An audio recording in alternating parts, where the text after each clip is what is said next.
Hey everybody, it is Boardman21, and today's build, second build of the day, is going to be the Necromancer, and I was asked to show a previous build, an actual detail, and the previous build showed us killing the training dummy, which was actually using a poison minion style, which got nerfed in the latest patch. And Wandering Spirits no longer count as a minion, and they were doing poison, lots of things were doing poison.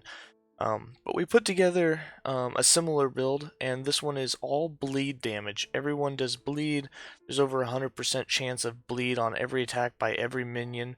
So the point being, stack as many minions as you can to deliver as many stacks as poison, and we actually were able to kill the training dummy with bleed. Why is that important? Bleed doesn't stack like poison does. You don't get a bonus 8% chance or 8% more damage for every stack that there is. So killing something with bleed stacks alone is pretty impressive. It did take a little bit, and at the end of this video I will kill this dummy that it stands before us.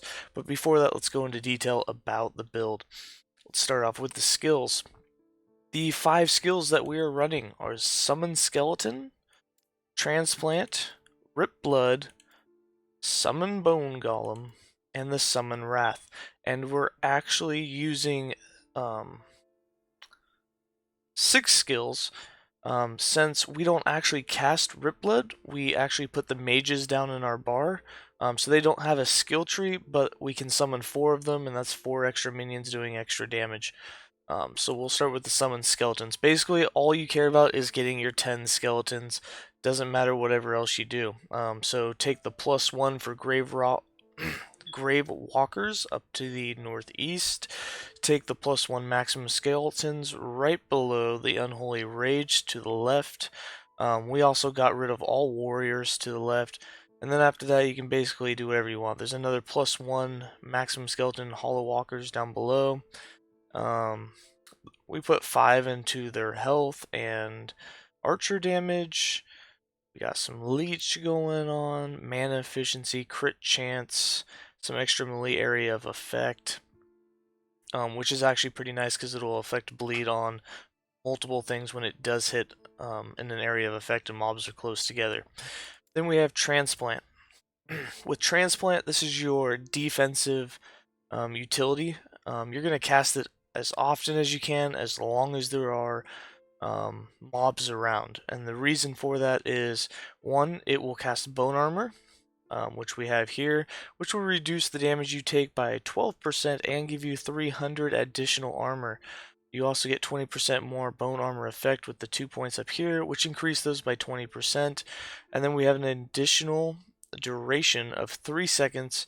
The original duration is, I believe, yeah, it's 4 seconds. So you now get 7 seconds of bone armor. It does have a 10-second cooldown. You want to try and time that right so you don't transplant in that 3 seconds that you can't get it, because you won't have it for a few seconds. We also are going to put into the minion damage. Right now we have 1 point in it. We do have 2 more levels to go, and we'll max out that minion damage for 60%. For extra minions, we went into the bone minions on transplant. Didn't quite max it. We're going to be 1 point shy, but we can have 3, actually a total of 4 of them. No, 1 plus 2. You can have 3 of them. You can have 4 if you put the final point in there, but we're not going to have that point. To the right side, and most importantly, you take Acolyte's Fervor, and then you put the 3 points in Dance of Blood so that every time you teleport, Rip Blood gets cast 3 times. That's very important because since we leveled up Rip Blood, but we don't have it on the toolbar and we're not using it, you pretty much count on Transplant being your way to do it, and it's going to be your mana regeneration. So 3 points into Dance of Blood. And that brings us to Rip Blood, and we're using Rip Blood as a mana generator, minion buffer. That's it. That's all we're doing with it. So in this case, we're going to go the top northwest. We're going to take the whole thing. You're going to get your 1 point in Cast Blood to unlock this tree, and then you're going to put your 4 points in Quenching, 3 points in Mana Feast, and what this does is every person or minion or mob that you hit with it is going to give you 6 mana back. That's impressive because it only costs 6 mana to do this, and since you're doing Blood Splatter with it, you can hit a full range of things and get all of your mana back. You can literally fill up your whole mana thing with one hit if you hit enough mobs. We're also taking the Marrow Drinker, which makes you target minions instead of enemies. Unfortunately, when you use Transplant, I don't know if it's a bug or not, it still casts it towards enemies, and therefore it's affected by enemies. So you don't aim for your minions when you Transplant, you're aiming for mobs. You want to get into a pack of trash mobs and hit them, and that will give you all your mana back. And then the Hematology, which is health restored per point of intelligence, is 5%. This is huge. We only have 19 points of intelligence, but it's still a huge boost. So make sure you grab this one on the bottom and make sure you put points into intelligence wherever you can. Then on the right side, which is pretty important, you want to go all the way to converting your health granted to ward granted. So every time you teleport and cast your 3 rips and you hit some enemies, you get 2 or 3, maybe even 400 ward on that hit, which is extra protection until you can teleport again, which your cooldown on teleport is only 4 seconds. So if 300 ward or 400 ward can last you 4 seconds, you can have a constant ward protection. Then make sure you put into Blood Splatter. The 1 point will do just fine. You want to make sure you do that so you're hitting a lot of enemies at once. If you don't put it into this and you're not blood splattering, you're only going to be able to hit 1 enemy at a time, and that's not a lot of mana back. And then the rest of our points we just put towards buffing our minions. So we did Blood Infusion, and we did 2 points in Infused Frenzy for the attack speed. Then you have the Golem. For the Golem, we were just kind of messing around with this. Since the only thing it has is poison, and we're not doing a poison build at all, it doesn't get bleed on this build, which is really confusing because I see the bleed drops over here, and I think bleed immediately. But it doesn't actually have it. So we messed around with the left side going into the bone retaliation mode that it has, and we actually found some cool stuff. So what we have currently spec'd is a 25% chance every time he gets hit to fire his retaliation bone nova, and it does 150% more damage. On top of that, it pierces and it goes 25% further and 25% faster. And then what makes it really interesting, since we're doing Rip Blood and we're hitting everybody, whenever we hit our own Golem, we have triple chance for him to cast that. So instead of a 25% chance when we hit him, there's a 75% chance that he will fire that off. In case you're wondering how Bone Nova works, every time the Golem takes 100 damage, he automatically retaliates with a Bone Nova. So what this does is, now whenever he takes 100 damage, and there's a 25% chance that when he gets hit, he'll do it. So he takes 100 damage, Bone Retaliation. 25% chance on every hit he takes, Bone Retaliation. It's kind of like the Retaliating Bear if you've played the Druid or any of the Primalists and you've used the Bear for his Retaliating Thorns. It's like that, and it's really effective. The other points we went into is 4 down in his size and threat generated. This is obviously to take the mobs off us and put them on everyone else. And then as you can see, we have 4 points left. We haven't finished leveling it up. And then the last skill, the Wraths. Probably the most important, I guess the most important skill. This is your main damage dealer. You're going to stack so many of them. You're going to have about 35 of them, and they're all laying down bleed by themselves, so very effective. And we're actually going to get rid of the chance for putrid here. I'll actually do it right now because we do not actually use poison.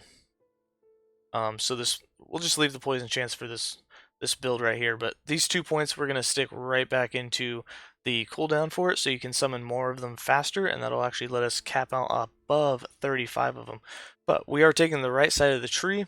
What this is going to do is you can target where you summon them, then you're going to give them more melee attack speed, and then you're going to make them summoned all at once. So what this does is it gives it a cooldown, it increases the mana cost, but you're now going to summon 4 Wraths all at the same time. Actually, it's 1 at a time, but you summon 4 of them with 1 cast of the spell. And then Army of the Wraths, what this does is it increases the amount of them that you summon, so now you're going to summon 7 of them for an additional 75% mana cost. But now you cast the skill 1 time, and 7 of them will come about, which is really nice. And as you'll see, we'll do that. We also put 1 point in health decay, so they last a little bit longer, and then they have more health. That also makes them last longer. In the passive tree, And the Acolyte part, your 20 points we put into Forbidden Knowledge, Blood Aura, Dark Rituals, and Soul Aegis, and then 5 points in Stolen Vitality. We do have to put into the Lich. You don't have to, but the reason that we did is this comes with 2 things that you need. Bleed chance on hit, and minion damage over time. So our first 4 points went into Survival of the Cruel, and we put 8 points into Crippling Insight. That intelligence is mandatory for the ward gain that you get whenever you teleport. So even though you lose health regeneration, you're gaining a lot of ward every time you cast Rip Blood. The 2 most important ones, though, are these 2 Serrated Bones, which give all your minions an additional 56% chance to inflict bleeding on hit. And then you have Desolation, which is a 56% increased damage over time for your minions. Those 2 together are really powerful in this build. Then the Main Necromancer.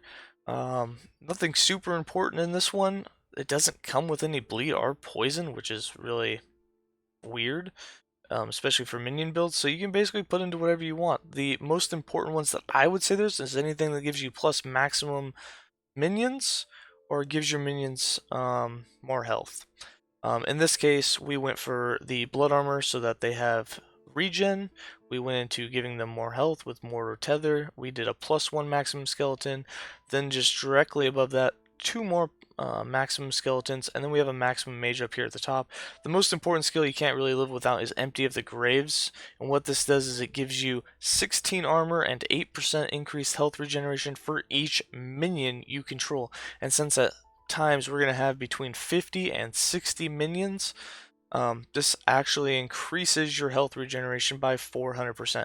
Unfortunately, we really can't cap out on the whole health regeneration because the chest piece is a unique and we can't get health regen on it. But speaking of that, we'll go over to the items. So the only unique that you need and will need is the doublet of Una's Tool, which is going to increase your minion's chance to bleed on hit by 40%, matched up with the 56% that you got out of the Lich Tree. Each minion now on every attack has a 96% chance to bleed on hit. And then this also gives the minions bleed chance a 100% increased duration. It now lasts for 8 seconds instead of 4. That really lets you stack it up and you deal twice as much damage with that. For everything else, we just kind of went with damage over time for minions. We have it here on the weapon, we have it here on the amulet, we have it on the relic, we have it on both rings, and after that you can put whatever you want. We went for Glancing Blow, so we got to 100% Glancing Blow, and we just kind of buffed up the minion stats. The only 2 other things besides the chest piece you can get health regen on is here on the helm and here on the gloves, which we don't even have it on. So you can get better health regen. We're currently sitting at 77. As we get more minions, see if I summon them, you'll see that it jumps up. And when we have 35 of them, we'll still have quite a bit. We'll have about 150 health regeneration, which is pretty crappy. You could easily have 300 to 400 if you got rid of the doublet and you put on a chest piece like this with 15 health regen per second. Like if I were to throw that on, even though it would kill off the damage, we're already at 150 without even summoning anything. And you can get much higher than that as you summon more of them. As you see it, it just continues to grow. You can get another 10 on your gloves, which would make it go even higher. You could do set health regen on your 2 rings, your relic, and your amulet, but we just didn't get into that. We're just kind of ward generating. So the survivability is a little low. But like I said, the damage output, especially to single targets, is crazy. We do have the 100% Glancing Blow. We do have a 32% block chance. So we're kind of defensive. Our resistances aren't all that high. This doesn't push super high. I've gotten to like a wave 100 is about the max that I pushed with this. But we get there really quickly. It's just a matter of your own survival. Basically, you just want to keep teleporting around and dodge everything. Unfortunately, I tend to get distracted or bored in the arena, and it doesn't happen. But with all of that, now that you know the entire build, we're going to go ahead and start summoning, and we will take this dummy down.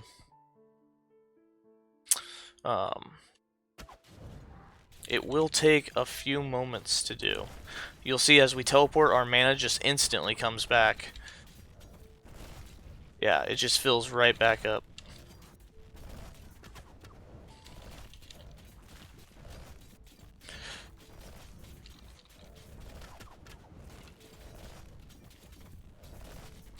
And you'll see that we're at 37 minions. The dummy is starting to die. We're about maxed out right now. And the training dummy is dying. This is straight bleed, no poison, and we killed it. So as you can see, once you get to the maximum numbers, 37 we had, 47, 51, 54, 55. So 55 minions. It's crazy. It's a lot of minions. It's not as powerful as back when we had Wandering Spirits that also counted, but super powerful build. Um, it doesn't do super high waves in the arena, but it will take you far in the Monolith of Fate because you can keep your minions by pushing A. We can control them and keep them in front of us. In the arena, you can't really do that because they come from all directions and they'll attack you, and you have high threat because they're always coming for you. In the Monolith of Fate, you have to get close, so you can keep them in the front and they'll always take the damage for you. You can easily get to a 100 streak with this build. But that's it. Thank you.